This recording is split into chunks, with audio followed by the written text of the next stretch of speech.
time. It's prep time. Time for a little of that sweet, sweet preparation. That that had a creepy connotation to it, didn't it? It's just preparation, you guys. It's just what we do is we prepare the things that are going to happen. Was that less creepy? I don't think that was less creepy, was it? Hey, everybody. Welcome to the show. Today, there's a lot going on for me personally today. It's been a big day so far, and we've got a big day ahead of us. So thank you for joining me for my live stream right now of Disorganized Play, where we're going to talk about tomorrow's Dungeons & Dragons D&D Adventurers League game that I run every week at my friendly local game store, FLGS, if you were to shorten that to 4 quick letters that just roll off the tongue.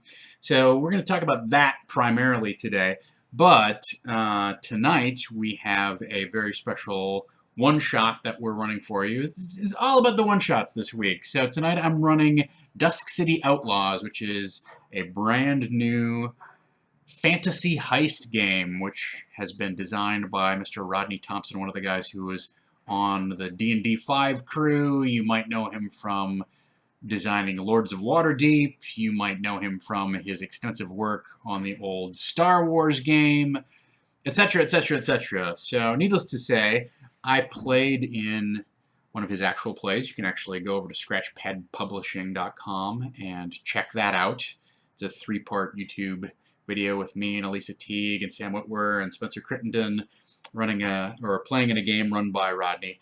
And that was my first foray into Dusk City Outlaws. Now I'm going to assume the mantle of judge and run it. Tonight we've got a really great crew tonight too.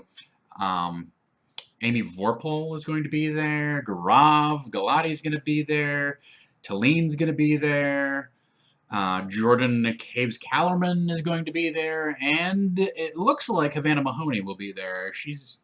I can't make any promises for her. We're waiting for last-minute confirmation, but that is the lineup. So those 5 players, I'm going to be running a scenario which you probably have not seen before, called the Gunpowder Job. So if you're curious about Dusk City Outlaws and about the system, or you're a fan of heist games, think of like Leverage set in Waterdeep, kind of not really, but that sort of vibe, it's very story driven, it's very player driven, it's got some streamlined and very interesting mechanics. I'm waiting for Amazon to deliver my hourglass. You don't need an hourglass to play, but I'm getting one.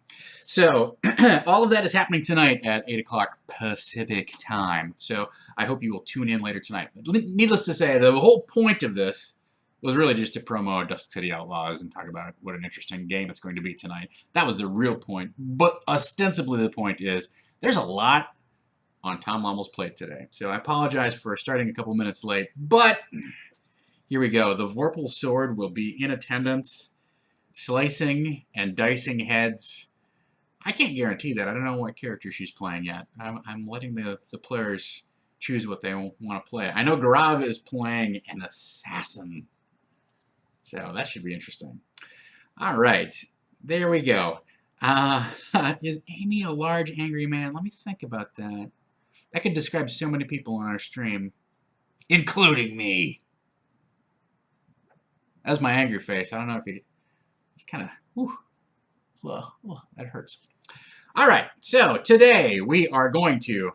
pointed to it right off the bat. Recap the recap. We're going to talk about incorporating a one-shot into the overarching plot of our campaign. And finally, we're going to talk about selective editing and identifying challenges in the material placed before us. So that is our agenda for the day. Let's get right to it. So, recap of the recap. I myself have to be reminded of what happened. Let's go back to last Thursday. Remember when I did an hour and a half on the stream, even though I only had an hour to talk about what was going on. So, recap of the recap. The short version is they cleaned up the fire giant fortress, Iron Slag. They liberated the prisoners. Harshnag / Jorgen, whoever you want to call him. In my campaign, of course, he's named Jorgen. But at any rate, Jorgen became concerned about the fact that the ordning is broken. He wasn't able to command these fire giants to obey him as should have been his right, having defeated their leader. So that was of deep concern to him, and he let that be known to the players. They found a bunch of loot. They found some magic items. They decided to head back to Citadel Felbar. They were appropriately rewarded for their heroic deeds, as was promised. And then Jorgen began a ritual which transported them directly to the Oracle of Anum the Allfather, the All-Seeing Eye, whatever you want to call it. We did some dungeon crawling into the Oracle complex. If I had full appreciation of just how dungeon crawly it was going to be, I would have prepped some sort of map, or at least done a better job of drawing it out so that they could kind of see where they were and what was going on. I thought I could sort of theater the mind my way through it, and they just were not understanding how some of these pieces fit together geographically, right? They tripped off a big trap. They actually had fun with the trap, right? The trap was not a dangerous encounter. It had the potential to be a dangerous encounter. It was a little bit more of like, I'm going to push you in front of the rolling ball. I'm going to watch these guys get run over by the rolling ball. I'm going to sit back and have a sandwich and take bets on who's going to survive getting hit by the rolling ball. It did expend some resources, but it was more of, okay, let's watch these three people deal with this trap because we split the party and half the party is just going to stand back and watch. So that's you know, an interesting point. Like, not every encounter has to be a threatening encounter. The real payoff for the giant Indiana Jones Rolling Stone of Doom encounter that we had was that the players got to give each other crap. So it was kind of a morale building, enjoyable encounter in that respect. And they had to burn some resources. You know, the bard cast a few spells. They had to use a little bit of healing. Okay, fine. It made them, you know, they got their hands a little dirty. And it could have paid off worse if there were more things to fight and whatnot. But this is not, last session was not about having a big knockdown, drag-out fight and building to a huge set-piece combat. So I really wanted last session to be an info dump, right? Get them to the heart of the information, let them pull the levers and whatnot, and figure out what they had to do in order to get the information, and then deliver unto them the grand pieces of here are your next steps. There was some frustration with the activation of the portal to the inner sanctum of the temple, and that was deserved. I think in hindsight, as I talked about on Thursday, if I had moved the corpse of the ghost, the corpse of the cloud giant, into that area, I would have had some sort of clue dispensary type of object or character that they could kind of press for information, and then it might dispense, either like slowly dispense information that like occurs to it, or dispense unreliable information, but that at least gives them a hint where to go, what to do with it, etc. But as it was, they had nothing, and then they went into the inner oracle, and there was a lot of information to interact with. They did that. The cloud giant, the corpse of the cloud giant, asked them to bury his body. they learned some things from the Oracle, namely that they are supposed to go see King Hecaton in his lair, or root out, go to King Hecaton and root out the evil that has taken hold in his court. How do we get there? You need this conch. Where do we get the conch? Jorgen knows the path to get the conch. What evil awaits us in the court? A dragon. End of questioning of the Oracle and end of the session. So those are the highlights. Obviously in 4 hours there's a lot of other side discussion jerking around, and they figured out they had to go get the axe, and they figured out how the axe then had to clue back them into getting the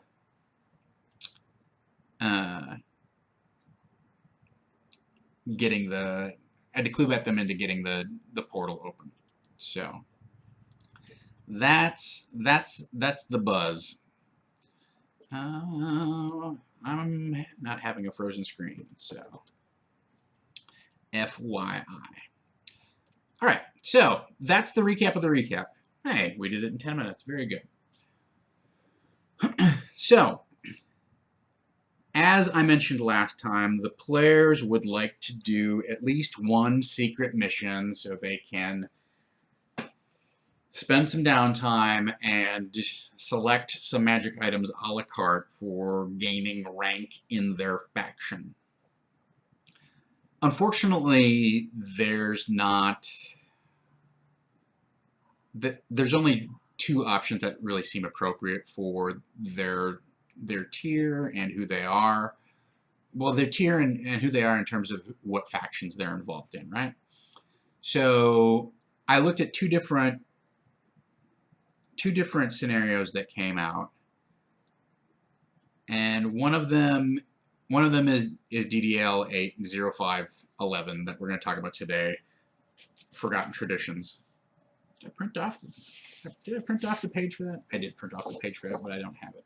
So at any rate, that's what I've chosen to run. The other option that I looked at, there's a brand new one, and I believe it's 513, and it's called like the Path of the Jarl or the Jarls.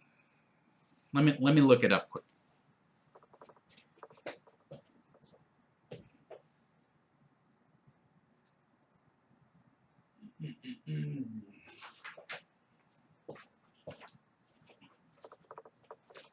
Jarl Rising is what it's called. So we're looking at Forgotten Traditions. Jarl Rising has a, spoiler alert, has a Harper secret mission in it. But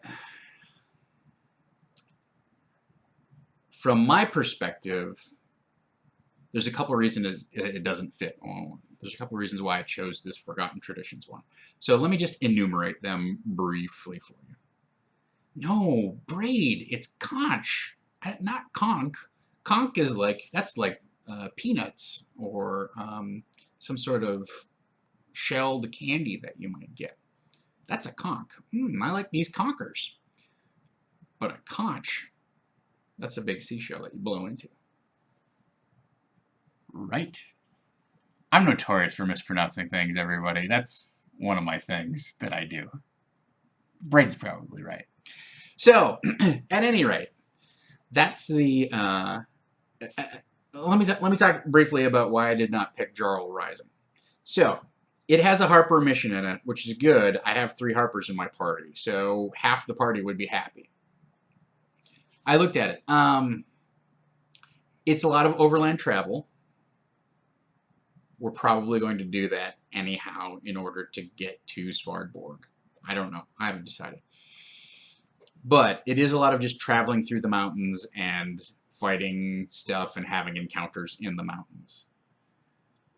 I will 100% cop to the fact that I breezed through it very quickly, and I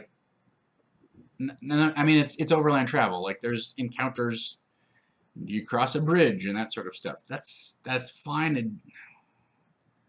I hate to be a jerk, but it did not really feel like a tier 2 challenge to deal with those environmental things. But I just quickly breeze through it. The other part of it is that the Harper's secret mission is they come upon a fire giant and they end up fighting him. And oh my god, we're not fighting another fire giant. We're just not. That's just the way it is. So those were two issues. Like one, a big section of it is overland travel. Number two, the secret mission is fighting a fire giant, which I found really repetitive for my particular game, especially where we're at in my particular game.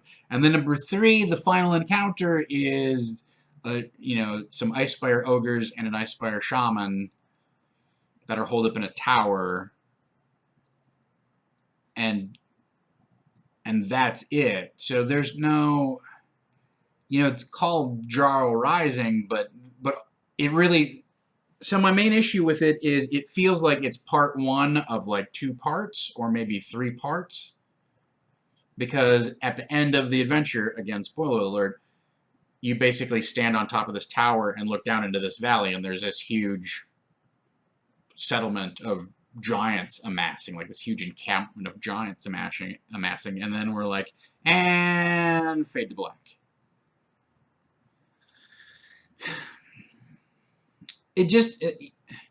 Here's part of my thing, right? I've got 8 sessions left. I have 6 of them that I've carved out for sure into we need to tackle the plot of what's going on in the book in Storm King's Thunder.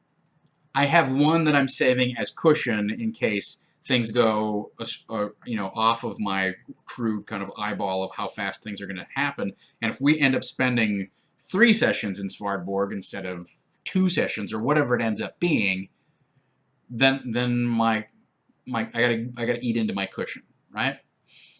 So I'm already a little bit kind of pushing it by only giving myself 1 section of cushion when I'd really have 2 at this point. So if I'm going to slot in an expedition, I want it to be thematically different than what I have been doing. So I like the fire giant thing and the overland travel thing disqualified Jarl's Rising for me. And I want it to have some sort of big, I don't know, I want it to feel special. And Jarl Rising feels like it's a setup to something that I will have to pay off some other, like takes the plot in a whole different direction. Okay, like that. I guess maybe that's another big concern for me is this thing has gotta like live and die and finish in the space of 1 session. I can't have this thing bleed over and go extra. Like I don't have room for that. So it's got to live it's got to live as a self-contained side quest or feel like part of the main quest. And Jarl Rising is clearly an introduction to something bigger that's happening in the expedition storylines, which all kind of like tend to have a little bit of like, if you play these 6 adventures, they're all thematic, they're all linked together, and there's a payoff when you play the 7th one. Well, I can't be paving those stones. That's for the players to go off and do on their own. So, as BSB Care points out, we've done a lot of overland travel, and it needs to be coherent, needs to be individual, coherent, and self-contained. And so I looked at Forgotten Traditions. It only has secret missions for 2 of my players. I can't do a whole lot about that. But it is a very self-contained kind of dungeon crawly thing. I kind of queried one of my friends who also runs Adventures League, who's like, yeah, it was a good adventure. It's been played before. I think it's got some interesting elements. I think I can tie it in. I'm trying to think if there was a 3rd or 4th reason for it. I felt like it was definitely like it can definitely be self-contained, be its own thing. So those are my criteria for why I'm incorporating, why I picked this particular adventure. I've also, I think the other reason, just to catch up with my own thoughts, the other reason I've heard that the boss fight is really tough. and I am ready to kind of slap him in the face with another rough combat encounter. We had kind of one off. We had a session off, and they were all sweating the session before, but let's notch up that pressure. Like, it's time to put on your plate mail and start banging your greatsword against your, I don't know. I was gonna say shield, but if you have a greatsword, you're not carrying a shield, right? So bad on me. Just banging your greatsword against anything nearby, preferably the gnome. So that's where we're at. I want to talk briefly about incorporating a one-shot into the plot of the overall campaign. So I have a couple threads. I'm looking at the threads that I have hanging loose, right? There's two that are sort of related. One is we need to go find the conch. As for you, Braid, doesn't seem natural, does it? We need to go find the conch, and Jorgen knows the path, right? So Jorgen is going to sort of motivate the party to go to the next place. He is their transfer device for where do we go next. He knows that they have to go to Svartborg and get his stuff, right? So those two things are sort of interconnected. Is number one, in order to achieve our next goal, we have to find this MacGuffin. How do we find this MacGuffin? Jorgen knows. Okay. So I have the opportunity to play off of Jorgen knows that if we stop and consult so-and-so, we can get a definite pin on where the conch is.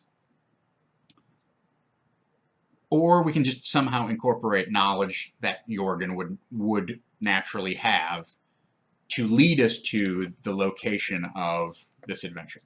Okay. The other thing that we sort of have hanging from last session is that the cloud giant asked to be buried in the clouds. Okay. We can push that onto our party as you promised you would do this, and Jorgen can be like, you promised you would do it, right? So if they don't want to do it, Jorgen can reinforce the idea that they need to do this thing. And so ostensibly, the easiest thing here is, so the inciting incident is they basically meet with a stone giant who is this, in the adventure, they meet with a stone giant who's this sort of mystic seer type of guy, and he tells them about the location of this giant temple or set of dungeons, or it's a college or whatever it is, right? Point being, we need to lead them to the inciting incident. So I have the burial as an option. I can kind of motivate them with Jorgen saying, look, we're not in such a hurry that we can't keep our word to this, spirit that we have encountered, and also that we just looted crap from. Like, you took 2 of his magic items, so you need to take care. We need to make good on our word. We're not hill giants. So that's one way. Or Jorgen could just be like, you know what? I believe I know. I don't know where the conch is myself, but I know who does know, and he's not far from here. So those are two ways that I think we can kind of seamlessly integrate what happens with that one shot into this upcoming session. I feel like that's going to feel natural. It makes sense. It's plausible. It's an extension of what has been set up before. Now,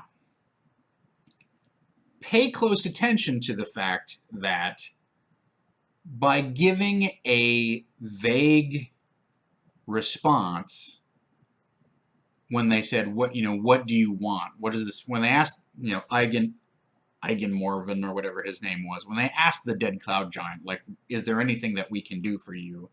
I went off book because in the book it says, I want revenge, find my father, and, you know, humiliate him or slay him, make him feel my wrath type of thing, right?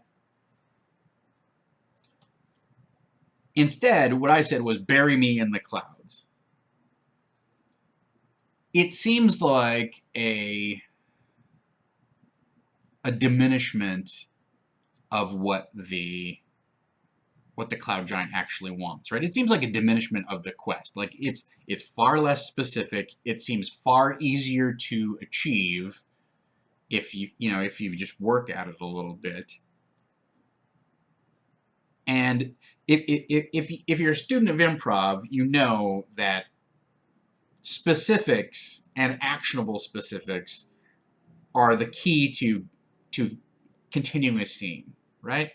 This is another one of those areas where I don't believe that traditional improv training necessarily prepares you for good dungeon mastering, right? Because the key to good improvisation is to kind of get to the point, get things established so we're not arguing about facts and we're not arguing about the circumstances of our relationship. We can get to the specific fact that you are a fireman and I am a dude standing in his bathrobe who has lost his hedgehog and the barn is on fire, but you're pretty sure that hedgehog is in there and I don't understand why you're just standing here with a hose, right? Or whatever it is. The point being, like, that's your job, is like, let's get to the specifics and get to the heart of this relationship and what the scene is about. But improv is a performative experience that does not constantly, for the most part, rely on continual input from the audience in order to achieve its results. Whereas a role-playing game, by its very nature, is you doling out, as the DM, doling out information, the players responding to that information, you take that, reincorporate it, respond in kind, and then alter the circumstances as necessary. And you're not necessarily playing to a particular relationship. You may be playing to something that on stage would be boring. Let's watch these 9 dudes fight. And you know the party is going to be victorious at the end. There's no stakes, but it's, again, you might consider that's bad DMing, but there's certainly a time and place for, we need to get everybody's attention, let's just get focused on the combat and get everybody back into the game. The point being is that improv has one purpose, and D&D interfaces with it, but has a whole different set of inputs and outcomes from beyond what a traditional improv scene has. So by taking away the specificity of, I want you to go get vengeance on my father, you may think to yourself, well, that's a bad job. But part of the reason I did that is it's taking our eye off of the main plot. It's taking us to a whole different, honestly, it takes us to a whole different book, which we don't want, right? We just spent the session giving them some focus on what their goal is. Let's not give them a different goal that now we have to have debate over, oh, maybe we should go help, we said we'd help this cloud giant. No. Instead, I gave them something less specific that, much like the Schrodinger's clues concept that I kept talking about earlier, like last session and then earlier in this whole experience. Bury me in the clouds has ambiguous meaning, but that means I can now imbue it with very specific purpose, or at least a very specific outcome.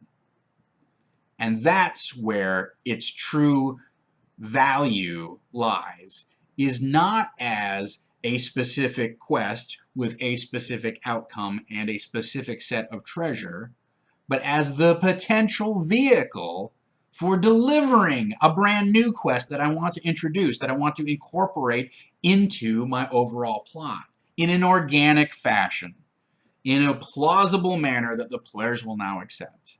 And whether that be Jorgen knows of this guy, that this stone giant that we have to see, or it comes down to we said we'd do this, and as we start this journey, we come upon this seer who's expecting this cloud giant. He's like, I've been waiting years for, Eigen Morgan's corporeal form to be delivered to me.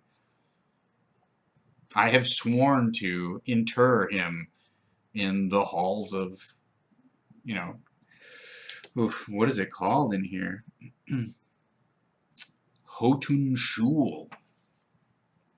Or whatever. Or your job is to inter him into the Chamber of Clouds. Great, now all I have to do is add a room called the Chamber of Clouds, or rename one of the rooms called Chamber of Clouds. Sci-Fi T-Rex, you did not miss any conches. Don't worry. So, think about having those vague details, like just kind of being able to set little markers out there. I've got a little fish hook out there. I've got a little plot hook that I don't know what the bait is on it yet, or I don't know, when if I choose to hit that hook, I don't know where it's going to pull the party. But I've set some non-specific details out there because they're full of potential to become very specific details and serve a purpose that I didn't even know what they were yet, right? Last week when I said that stuff, I knew I didn't want the party to go off on a subquest because I didn't feel like they had time to go all the way to some cloud giant castle, infiltrate the place, like take on a dude like that they're probably not like overmatched for, etc. Right? I knew I did not want that. So instead, I produced something non-specific, which now allows me to incorporate this in a very organic fashion into my game. So that's a technique that I would encourage you to deploy judiciously but regularly, so that if you need to shape things, whether it is the existing overall arc of your plot or you want to drop something in, have those places where there are non-specific details or non-specific, for lack of a better term, like quest givers who can step in and serve the purpose of it has been seen in the stars, the time has come, or a great ritual is about to happen. We need you to step off the path and assist us as we assisted you in the recovery of Nightstone. Whatever it is. So that's my advice for incorporating a one-shot into the plot. And I feel like we're in a good place for this to happen. I feel like I've got a plausible set of tools to deploy with this thing. And I don't think it's going to feel weird at all. I am going to give my players a heads up. Hey guys, FYI, this next thing that we're playing is an expedition. I'm going to do my best to keep it trimmed down and self-contained, but wherever we're at the end of the session is basically going to be the end of this. Like, I'm going to try and fit this whole thing in 4 hours. So let's stay focused. Let's stay concentrated. I'm taking you deliberately on a side quest, even though it's not going to feel like a side quest, even though it's going to feel like it's part of the whole book. Heads up, I need you guys to knuckle down and concentrate. That brings us to our next topic, right? So selective editing, identifying challenges. Why is this in here? What's the purpose? Why are we tackling this topic right now? In my experience, every time that I have run an expedition and it says, hey, this will run easily in 3.5 hours or in 4 hours or whatever, it never does. I don't think I have ever had an expedition that I've tried to run as written run in the allotted time. They always run over, which is fine, right? Like, I would rather they prepare more material than less and let me winnow down what I like and what I don't like and get to the core of the experience that I want to deliver with this particular chapter of the story. So that's fine. But that means that I need to find the places in the adventure where we've got a little bit of fat and a little bit of fluff.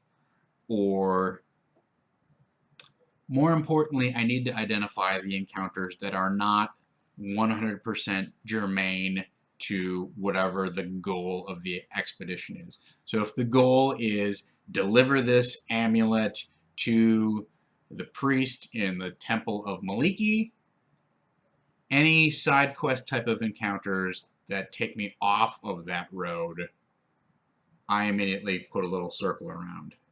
What's this for, right? So a couple pieces of advice on this from having run a few expeditions.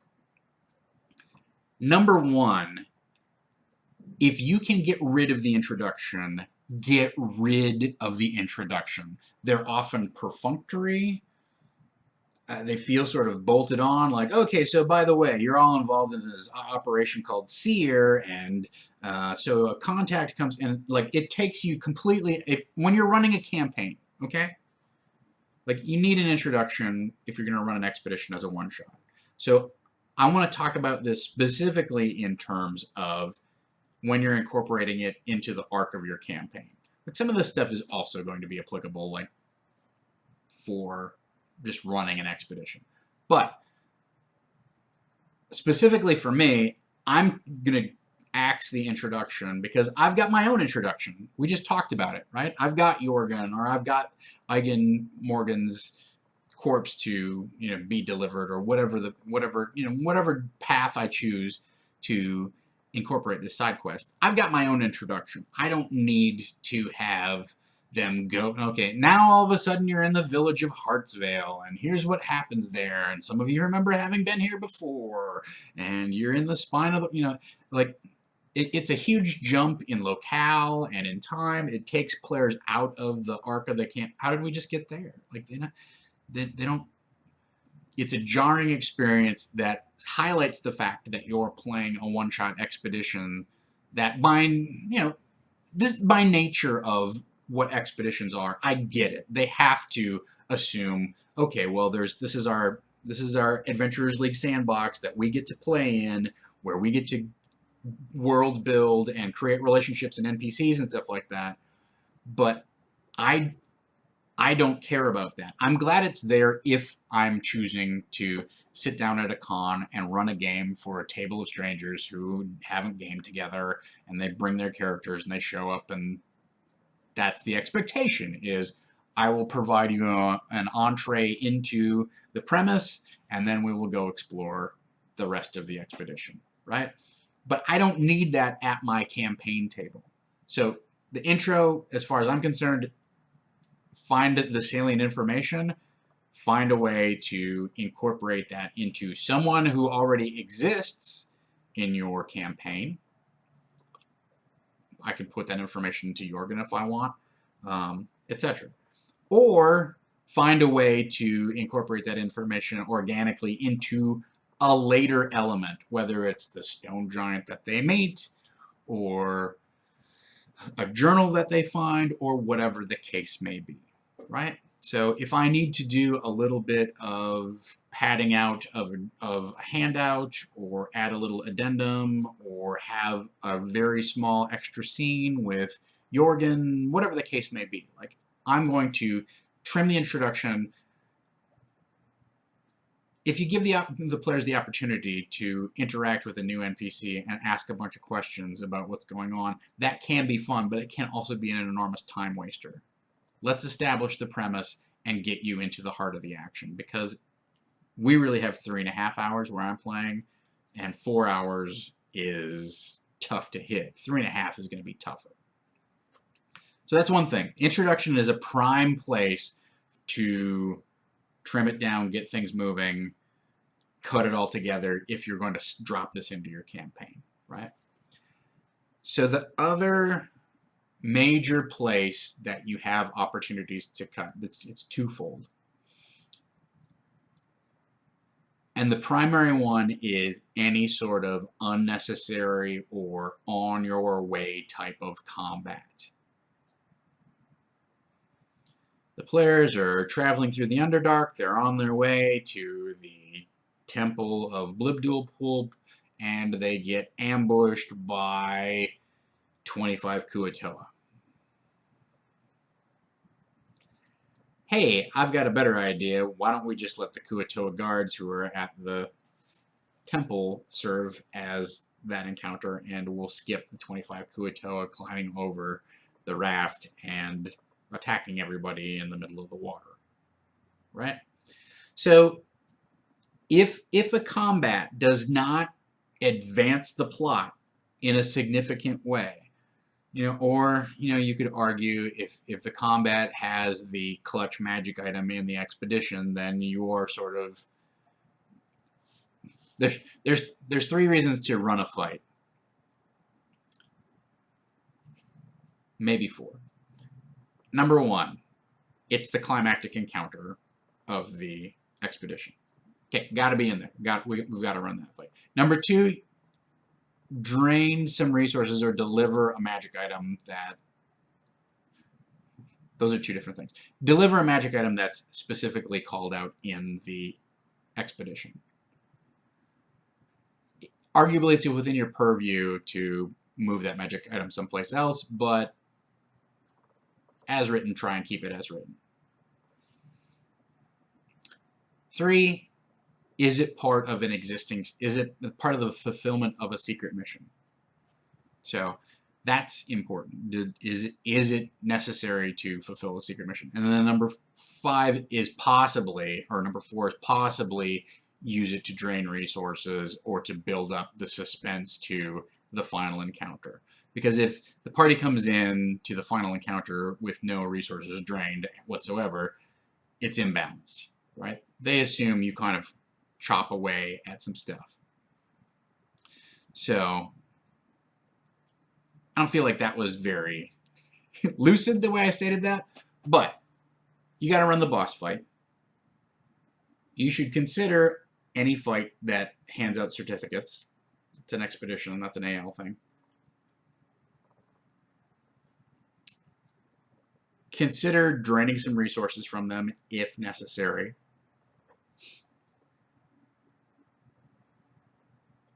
And raising the stakes, right? Sorry, guys, I skipped lunch today, and it's really running me down. So, combat is an easy way to dispense with that. Any combat that breaks out ends up eating easily half an hour off of a table. It's hard to keep a combat within 20 minutes. You might be able to do it depending upon how many opponents there are, what the nature of the combat is. But if it does not advance the storyline, if it does not drop info that they need in order to fulfill something later, consider cutting it. It's an easy thing to get rid of. The other thing that I want you to consider getting rid of is traps. Traps can have, they could have been detonated. You could show the results of the trap, and they might just not even be there. But if you slow the party down too much with traps, then it becomes, like, in my opinion, traps are a really difficult thing to deal with in D&D, because either they just happen and they set off a bunch of damage and everybody goes, well, fine, whatever, I'm down 15 hit points, let's just keep going. Or they make everybody paranoid, oh crap, and they impose this order of operations that instantly goes into effect where it's like, we're walking at a very slow pace and the thief is 27 feet ahead of us and is tapping with a 10-foot pole and making a search check every single round, and I know we're only moving 20 feet per minute, but we don't care if it takes us 7 hours to get to the end of this hallway. At least we're not going to set off any traps. And to me, that's boring. Like, there is a certain style of dungeon crawling that is interesting. And I certainly played it when I was younger, and there are certainly games that capitalize on it now. torchbearer. But the point being, for me personally, it doesn't build suspense. It's just, for me personally, it turns into a situation where the players are trying to assert enough precautions to prove to the DM that whatever devious thing he has up his sleeve should not have happened in the first place. And that's boring. That's metagame fighting that does not lead to heroic action. It merely slows the action down. But you forgot to check the top third of either wall on either side. You said you were checking the ceiling and the walls next to you, but you didn't say you were checking 17 feet up in the right-hand corner. Who cares, you guys? Like, let's just murder each other. So, honestly, like, the way that I solved this in the World's Worst Dungeon Crawl was you don't ever check for traps. You just make a roll to withstand traps. Okay? You make a dex check. The trap is going off. You can't find it. You're just going to make a dex check and be a hero and either take less damage or take the full points. So, that's an idea that I'll probably expand upon and noodle around with on my own later. But I'm just not a huge fan of the way of a pervasive set of traps. So anytime that you see a complex that's like, oh, this is heavily trapped, or, you know, anytime you see more than 3 traps on a map, ask yourself, what is this going to do to the pacing of my adventure? Because I would suggest to you that it's probably going to throw the party into paranoia mode and slow them down. Now, if there's a good logical reason for those traps to be there, that's fine. And sometimes, you know, what your players want to do is sneakily navigate their way through a series of traps. And, like, the big payoff is that, like, your plan worked. You've managed, you see the tripwire, the runes glow a little bit in the light of your torch, da-da-da-da. Like, describe all the ways that they're succeeding so that they feel good about doing taking the precautions that they have taken. So there's certainly a time and place for that. If you're running under time pressure, what you can do is introduce some of them and then scale it back. It's like I said a moment ago, it's also important to give the traps a purpose. If there's traps willy-nilly for no particular reason, who cares? But, like, what's great about the iconic Indiana Jones scene? There is a trap that is guarding the golden idol. You want a prize, you have to defeat this trap. And he knows that there's a trap there. That's why he fills the thing with sand and tries to, make it the same size. And he thinks he's got it. He makes the switch, and he thinks he's smart, and everything's great. He turns around and smiles, and then the thing sinks into the thing. And then okay, well, we're off to the races here with this great, what's essentially really a chase scene with a giant stone ball. Think about that, right? So think about ways that your traps may fit into a different genre or a different style of cinematic action, that they may actually promote cinematic action rather than just being a way to grind hit points off of people. So it helps to, if you're going to have traps, make sure they have a purpose and that they have the potential to either create suspense or, inspire panic. Think of the ways, just like any sort of encounter might change the pacing of your adventure, a trap is an encounter. Think of ways that the trap might change the pace, change the speed, change the mood. That's what they're there for.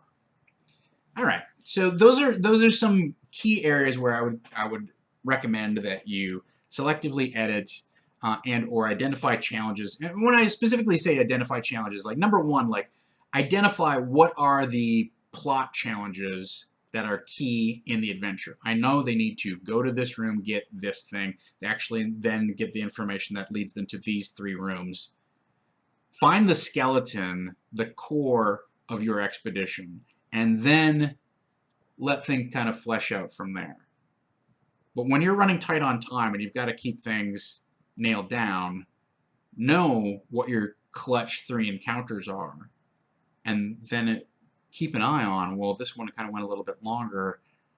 I don't have time for this other stuff, so I'm going to think of ways ahead of time, kind of prep the hopper to get them to move along, to expeditiously move them to the next core piece of information without it feeling forced, without it feeling implausible. Why would they put those 2 rooms together? How about a great way to do this, especially in like a dungeon type complex? Secret doors. There's a secret door. Guess what? You search for traps. You don't find any traps, but you found a secret door that leads through these warrens back to this passageway. They're probably not mapping. Whatever. Know what your set piece encounters are, and if you want to draw them out ahead of time or whatever, great. So know your highlights and know what are you. In my experience, every expedition has padded material that I feel no problem cutting, right? If I'm playing a friendly game at a con and people don't have to be anywhere quick, fine, I'll let it go the extra half an hour if need be. But I'm playing at the game store. We have a 10:30 hard out. Let's stick to it. All right, so if anybody has any questions about what I talked about today, please feel free to drop them in the chat. That's I have to say I'm looking forward to running Forgotten Traditions. I will give you one other piece of advice, which is print off the map page and scribble up as many field notes as you possibly can to help you run this thing smoothly, so that you can know at a glance, okay, this room, there's not that much important in this room. We're just going to gloss over this. This is a key encounter with this NPC. He resides here. He will then take them to this place, or he refers to a thing that's in this room, whatever it is. So really give yourself the gift of that guide that explains at a glance. I'm a visual guy, and what I can't do is flip back and forth from the map to this is room 2A, this is room 2C, these are the bunks that, like, I have a hard time collating and processing all of that information. What I'm great at is, where do we got? What do we got going here? Let me get rid of this. No. What I'm great at is taking something like this map and then scribbling it all up. So I can just have a Cliff's Notes version of the highlight. I know where they are. I know what's in the next room. I know what's coming up. I kind of know, like, do I need to give them a hint that there's hellhounds in the next room? Can I describe this soft kind of groaning, not barking sound, whatever it is, growling, etc. So find this for yourself, and this will help you bring the whole expedition into focus. I guarantee it. And if it's not location based like this, build your little flow chart of, they find this element, it leads them over here. It could also lead them over here, but we talked about island structure last week. Give yourself a little flowchart map of, here are the islands, and if you have to invent a couple islands, it's fine. That leads them to the climactic encounter at the bottom. All right. Hey, everybody. That's our hour together. I would love to spend some more time with you, but number one, I better eat something. I've been rambling a little bit. Number two, I need to prep my game of Dusk City Outlaws for tonight. I've done some work on it, but I want to make sure that the game runs smoothly this evening. I hope you can all join us and tune in. That's tonight at 8 o'clock Pacific. And it should run about 3 hours is kind of the planned time. And you get to see the game. Like I said, it's a fantasy heist genre. And it really puts a lot of control in the player's hands in an innovative and interesting way. So I think it'll be a great experience to to watch and see how Rodney has decided to move away from some of the more traditional, I would say, kind of mechanics of that you see in traditional RPG mechanics, right? Like there's not 20-sided dice. He definitely has some things that I would say are inspired by Fate, you know, and actually some of it goes back to the old Call of Cthulhu, like BRP style. You roll percentile dice for the mechanics. It's a very streamlined, breezy take on role playing, and that's very deliberate and purposeful. And so I think it will be educational and enlightening to see how that plays out. I'm curious how it's going to play out with me in the judges and the DM seat. But we've got a great set of players, and I hope you can all join us at 8 o'clock tonight. Let's take a look quickly at the rest of the calendar. So tonight is Dusk City Outlaws, as I just said. Tomorrow night, the Lost Brigade returns. There's a traitor in their midst. There's a traitor in their midst. No! Will they find out who it is? That remains to be seen. That's with GM Mace, Wednesday at 7:30. Thursday at 2, I come back and give you the recap of how things went Wednesday night with my Adventurers League game, how Forgotten Traditions played out. So check that out. Friday at night, Master DM Wes Otis is back with Call of Cthulhu Black Bag Vikings. I just want you guys to know that was not a conch. That was me blowing a Viking horn. A conch would be more like... And if you play a conch, it's like... It's sort of like a telegraph. That's what a conch sounds like.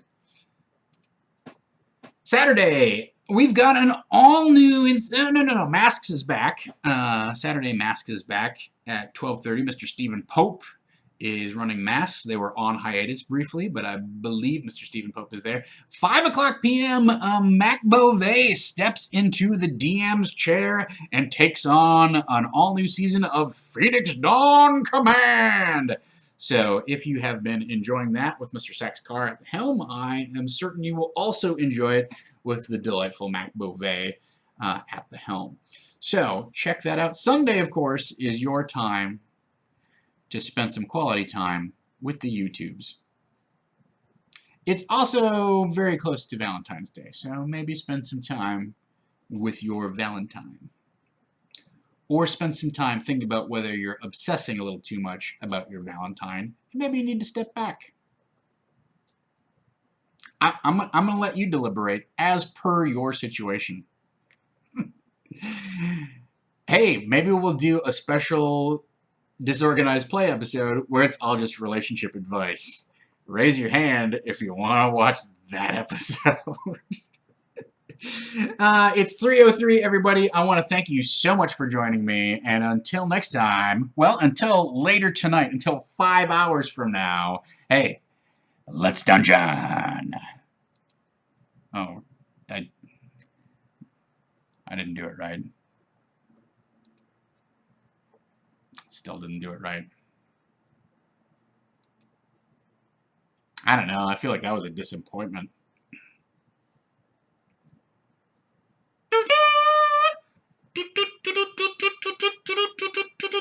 Look out, the conch is coming for you guys.